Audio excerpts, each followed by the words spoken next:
সুপ্রিয় দর্শক শ্রোতা, ভিডিও ক্রেজের পক্ষ থেকে আপনাদের সবাইকে জানাচ্ছি শুভেচ্ছা। ভিডিও শুরু করার প্রথমেই বলে নিতে চাই এই ভিডিওর উদ্দেশ্য সম্পর্কে। এই ভিডিও কোনো ব্যক্তি, কোনো প্রতিষ্ঠান বা কোনো পণ্যের প্রচারণা নয়। ভিডিওতে প্রদর্শিত ব্যক্তি যিনি নিজেকে কবিরাজ দাবি করেছেন, তার কর্মকাণ্ড পর্যবেক্ষণ এবং তার পণ্য বিক্রি করার পুরনো পদ্ধতি বিশ্লেষণ করাই আজকের এই ভিডিওর উদ্দেশ্য। দ্বিতীয়ত, এই ব্যক্তি বা কবিরাজ আমার পরিচিত নন, তার পণ্য বা কবিরাজি ওষুধ সম্পর্কে আমার কোনো অনুসন্ধান বা গবেষণা নেই। এবার আসা যাক ভিডিওর মূল বিষয়ে। অনেক মানুষ সমবেত হয়েছে, সেখানে বাদ্যযন্ত্র বাজিয়ে নিজে চমৎকার বক্তব্য দিয়ে তার পণ্য বিক্রি করছেন।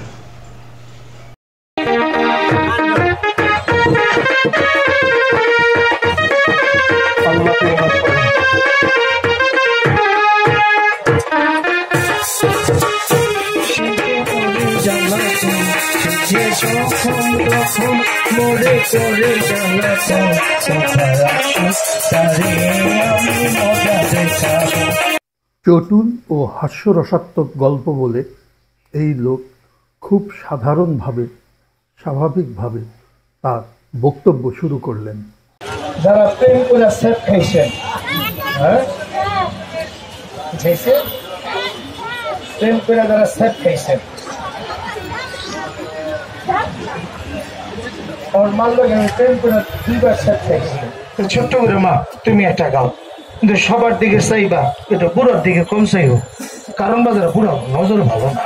কারণ না কইছি কপালে একটা কালা ফোটা দিবি মা, তুমি দিছ।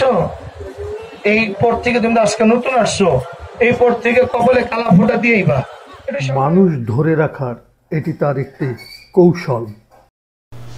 পণ্য বিক্রির এই পদ্ধতিটি অনেক পুরনো, আমরা ছোটবেলা থেকে দেখে এসেছি। আমরা তাদেরকে ক্যানভাসার হিসাবে জানি বা তাদের সম্পর্কে শুনেছি, এবং এই লোক সমাগম করাকে মজমা বলে। মজমা ফার্সি শব্দ। এই মজমা জমিয়ে মজার মজার কথা বলে, বিভিন্ন রকম পদ্ধতি ব্যবহার করে, গান বাজনা, কোনো কোনো জায়গায় ম্যাজিক প্রদর্শন করে মানুষ আকৃষ্ট করে ধরে রেখে এই ক্যানভাসাররা তারা তাদের পণ্য বিক্রি করেন। বিপণন ব্যবস্থায় পণ্য বা সেবা নিয়ে অভীষ্ট ক্রেতার কাছে যেতে হয়। যত বেশি ক্রেতার কাছে যাওয়া যাবে তত বেশি বিক্রি হবে। আধুনিক বিপণন ব্যবস্থার এটাই গাণিতিক সূত্র। কিন্তু এখানে এই কবিরাজ এই তত্ত্বের উল্টো প্রয়োগ করছেন। সকল ক্রেতাকে তার কাছে এনে সমবেত করেছেন। আধুনিক ডিজিটাল মার্কেটিংয়ের সাথে এর সামঞ্জস্যতা রয়েছে। প্রথম ধাপে তিনি স্থান নির্বাচন করেছেন। আমি তো বহু বছর এই এলাকায়, আগে আসছিলাম ওই আশাদ বিল্ডিং এর সামনে, আর এখন এই জায়গায়। কারণ বলেন 18 বছর স্যার। কত বছর? 18 বছর। বিভিন্ন পদ্ধতি উপকরণ ব্যবহার করে তিনি লোক জমায়েত করেছেন।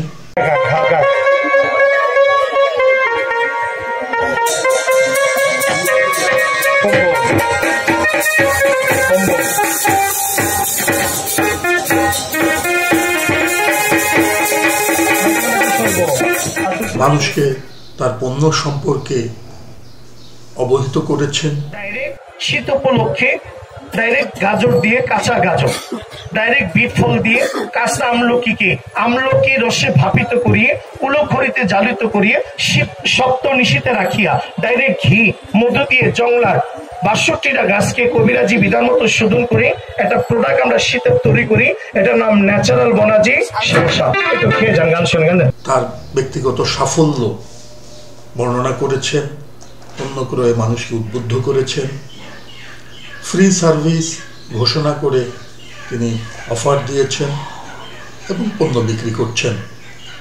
ডিজিটাল মার্কেটিংয়ে এই বিষয়গুলো আমরা মেনে চলি। আমি খোকন ভাই বাংলাদেশ সরকার স্বীকৃতিপ্রাপ্ত, বাংলাদেশ গভর্নমেন্ট অনুমোদিত রেজিস্টার্ড কিন্তু একজন বৈধ হাকিম। আমি একজন টিউমার বিশেষজ্ঞ, মুসলমান, মুগ্ধ পবিত্র কোরআন পড়েছি। রানিং বয়সটা 48 প্রায় পার হয়ে যেতেছে। এখন যারা দাঁড়িয়ে আছেন একটা কথা বলবো, প্রতি ইংরেজি 10 তারিখ, প্রতি ইংরেজি 20 তারিখ, প্রতি ইংরেজি 30 তারিখ আমার বাবার মৃত্যুর পর থেকে আপনাদের পকেটের টাকা দিয়ে আমার দোকানে গরিবের চিকিৎসা বিনামূল্যে করা হয়, এটা আপনারা জানেন। আর আমার হাত দিয়ে আমি কারণ বাজার কত হাজার টিউমারের চিকিৎসা গরিবের বিনামূল্যে করছি, না কইতারি না আপনার এই কথা আমি সঠিক বলতাম, আপনারা ভালো জানেন। কেউ দেখছেন আগে পরে টিউমার ভালো হইতে, কে দেখছেন দয়টা হাতে হান্ত কাকা, কে দেখছেন আল্লাহ সবাই তো দেখছেন। স্থান নির্বাচনটাকে আমরা যদি ফেসবুক মার্কেটিং এ যাই, সেখানে ডেমোগ্রাফি নির্ধারণ করতে হয়। ডেমোগ্রাফিটা হলো ক্রেতা নির্বাচন করা, কোন এলাকায় বিক্রি করবে, কত বয়সী ক্রেতা হবে, কোন আগ্রহী গোষ্ঠী তার পণ্য ক্রয় করবে, সেই আগ্রহী গোষ্ঠীকে নির্বাচন করা ডেমোগ্রাফি। আর দয়া করে এখানে যারা দাঁড়িয়ে আছেন, আমি তো বহু বছর এই এলাকায়, 18 বছর পার হয়ে গেছে। আচ্ছা যাই হোক, অনুরোধ করে বলবো দয়া করে অপরিচিত ব্যক্তির হাত থেকে পান, বিড়ি, সিগারেট ইত্যাদি খাবেন, এটা আপনার প্রতি দাবি। আর 2 নাম্বার কথাটা লোক, অনেক লোক দাঁড়িয়ে আছেন, জাতির কোনো ভেদাভেদ নেই। আমি খোকন ভাই একটা কথা বলবো, কেউর পকেটে কেউ হাত দিবেন না, কেউর পকেটে কেউ হাত দিবেন না। আর যদি কোনো পকেট মায় দাঁড়ায় থাকেন, আপনি দয়া করে হাত দেখান, আমরা সবাই মিল্লা বাজারে পয়সা দিয়ে দেবো। না বুদ্ধিটা খারাপ হয়েছে কাকা? হ্যাঁ ঠিক আছে, আমি পকেট মার থাকলে আপনি কষ্ট করবেন কে লিগা, আমরাও কিছু দেবো। আমার কাছে বেশি নাই কাকা, 20টা টাকা আসছে, আমি দিয়ে দেবো। আমি যদি 20 টাকা দেই, তার কয়েকজনে দিব না, কি কারণে আপনার মানুষের পকেটে হাত দিয়ে ধরা খাইলে কারণ বাজার আপনার ধরে সে চলে কাকা। এই ভদ্রলোক বিভিন্ন পদ্ধতি ব্যবহার করে লোক জমায়েত করেছেন। আমরা ফেসবুকে এই কাজটি করি, পেজ তৈরি করে, গ্রুপ তৈরি করে মানুষকে পণ্য সম্পর্কে জানাতে। আধুনিক ব্যবস্থায় ব্লগিং করা হয়, ইউটিউব ভিডিও বানানো হয়, ইমেইল মার্কেটিংয়ের মাধ্যমে মানুষকে পণ্য সম্পর্কে জানানো হয়। প্রদর্শিত কবিরা লোক জমায়েত করেছেন বাদ্যযন্ত্র, গান বাজনার ব্যবস্থা করে। আধুনিক মার্কেটিংয়ে ফেসবুক পেজ, সেখানে লোক সমাগম করি, ফলোয়ার তৈরি করি, আবার সেখানে গ্রুপ তৈরি করা হয়, সেই গ্রুপে পণ্যের বিবরণ দেই এবং সেই মানুষগুলোকে পণ্য কিনতে উদ্বুদ্ধ করি। এই ভদ্রলোক বক্তৃতার মাধ্যমে, আলাপ আলোচনার মাধ্যমে তিনি তার পণ্য সম্পর্কে মানুষকে অবহিত করছেন। ডিজিটাল মার্কেটিং ব্যবস্থায় সেখানে ব্লগ লেখা হয়, পণ্যের বিষয়ে অবহিত করার জন্য ভিডিও তৈরি করা হয়, ইমেইলে মানুষকে পণ্য সম্পর্কে জানানো হয়। কিন্তু তিনি এখানে একসাথেই সব কাজগুলো করছেন একত্রে। প্রথমত তিনি বেশ কিছু সময় গান বাজনা বাজিয়ে মানুষকে জমায়েত করেছেন, অনেকগুলো মানুষ গান বাজনা শোনার জন্য ভিড় করেছেন। সেই ভিড়কে তিনি তার বক্তব্য শোনার জন্য ব্যবহার করছেন, তাদেরকে কথা বলে, তার পণ্যের বিষয়ে বলে ধরে রাখছেন। কিন্তু কিভাবে? যারা প্রশিক্ষণ সেশন পরিচালনা করেছি, প্রশিক্ষণের সাথে জড়িত, টিচিংয়ের সঙ্গে জড়িত, তারা আমরা জানি যে কিভাবে মেসেজ দিতে হয়, মানুষের সঙ্গে কমিউনিকেশন, যোগাযোগ স্থাপনের জন্য কি প্রক্রিয়া যেতে হয় সেটা আমরা জানি। এই ভদ্রলোক শুরুই করেছেন অনানুষ্ঠানিকভাবে, তার কথাবার্তা হালকা রসিকতা দিয়ে তিনি মানুষকে হাসাচ্ছেন এবং তার কথাবার্তার সঙ্গে মানুষকে সক্রিয় করছেন। এই কথার ফাঁকে ফাঁকে তিনি তার পণ্য সম্পর্কে জানাচ্ছেন। একটানা কিন্তু তার পণ্যের বিবরণ তিনি দিচ্ছেন না, আবার বিভিন্ন বিষয় ভিত্তিক প্রশ্ন করছেন মানুষকে, মানুষের কাছ থেকে সেই প্রশ্ন উত্তর নিচ্ছেন। অর্থাৎ এই মানুষজন উপস্থিত সমাগমকে তিনি তার প্রক্রিয়ার সঙ্গে সক্রিয় রাখছেন। তিনি মানুষের জীবন ঘনিষ্ঠ যে সমস্যাগুলো, স্বাস্থ্যগত সমস্যা, যেই সমস্যাগুলোতে মানুষ, প্রতিটি মানুষের পরিবারে কেউ না কেউ ভুগছে বা অভিজ্ঞতা আছে, সেই বিষয়গুলোই আলোচনা করছেন। অর্থাৎ সেই সমস্যাগুলো শুনতে এবং তার সমাধান পেতে মানুষরা আগ্রহী হচ্ছে এবং তার সমাবেশে দীর্ঘ সময় দাঁড়িয়ে তার বক্তব্য শুনছেন। জীবন ঘনিষ্ঠ স্বাস্থ্যগত সমস্যা উদাহরণ, এটা যেমন প্রশিক্ষণের সঙ্গে জড়িত, ঠিক এই বিষয়টি বিপণন ব্যবস্থার সঙ্গেও জড়িত। বিপণন ব্যবস্থা, আধুনিক বিপণন ব্যবস্থায় বলা হয় কারো কাছে কোনো পণ্য নিয়ে যাবেন না, আপনি মানুষকে সমস্যার সমাধান দেবেন। এখানে কিন্তু এই কবিরাজ তিনি মানুষের সমস্যার কথা বলছেন, মানুষের সমস্যাগুলোকে তাদের চোখে ধরিয়ে দিচ্ছেন এবং সমাধান হিসাবে তিনি তার ওষুধ, কবিরাজি ওষুধ বিক্রি করছেন। অর্থাৎ তিনি সমস্যা বুঝিয়ে সমাধান দিচ্ছেন।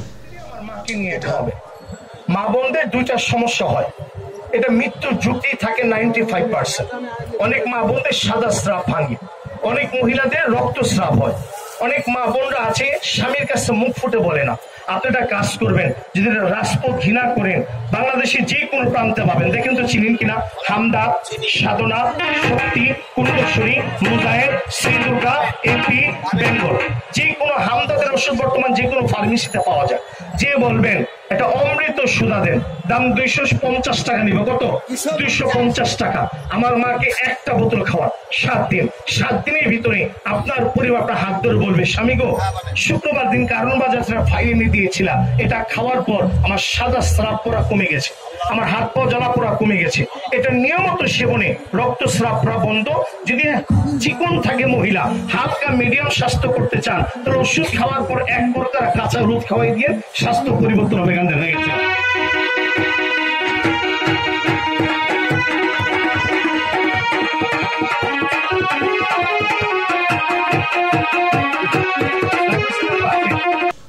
মানুষকে ধরে রাখার জন্য কবিরাজ কিন্তু শেষ বেলায় একটি চমকও রেখেছেন। চমকটি কি? যে তিনি এখানে সবার সামনে একজন টিউমার রোগীর টিউমার সারাবেন, টিউমার অপারেশন করবেন সম্পূর্ণ ফ্রিতে। আমি নিজেও এই চমকটি দেখার জন্য দীর্ঘ সময় সেখানে দাঁড়িয়েছি এবং এই ভিডিওটি করেছি।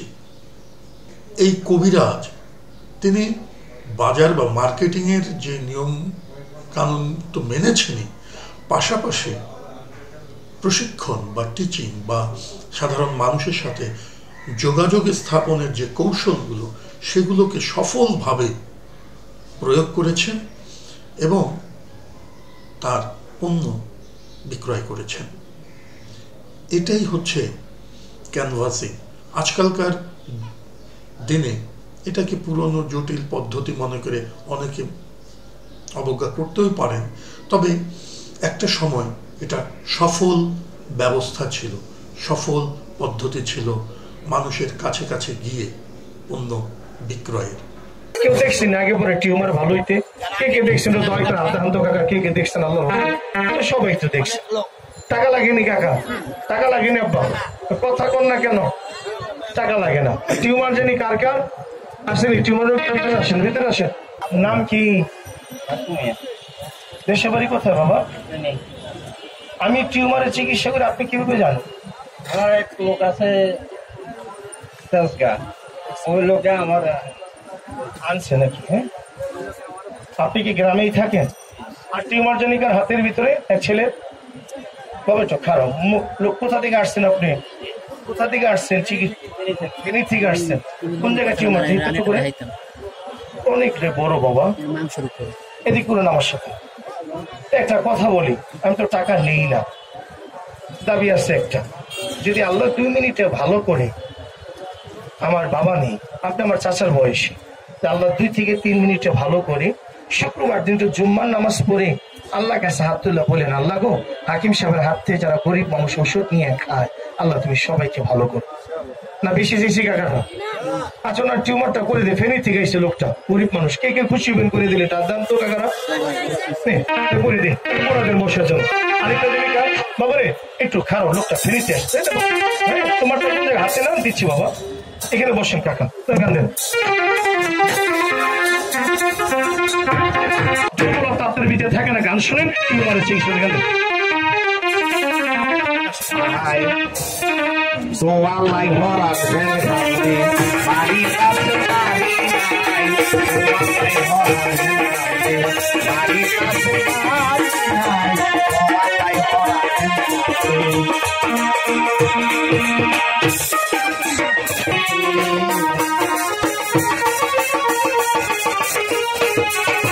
ঝেল বাড়ির পাশে থাকতো বাড়ি দিতাম বেশি ছুটি মাথায় দিতাম সীতার কাছে হায় মাথায় দিতাম সীতার কাছে রমায় দিতাম হালবাই সোয়ালাই ভরা ঝেল খাইতে বাড়ির পাশে বাড়ি নাই সোয়ালাই ভরা ঝেল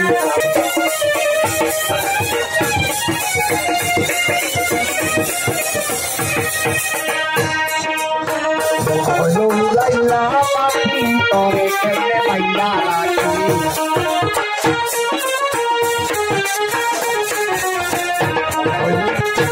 বসেন এখানে, আগে পেশেন্টের সাথে কথা বলি, পরে আপনাদের ময়লা দেখাবো। ব্যথা পেয়েছেন? সুস্থ আছেন? সুস্থ আছেন? কথা বলে দিই তো, তোলাটা ছাড়েন। টিউমার আছে? একটু ঘুরেন, একটু চাপেন, একটু দাঁড়ান তো, দাঁড়ান। টিউমার আছে? কথা বলেন না এখন, একটু ধরে রাখেন, আপনার একটু ধরে রাখেন। প্রায় নোয়াখালী থেকে আসছে। বসেন এখানে, গান দেন।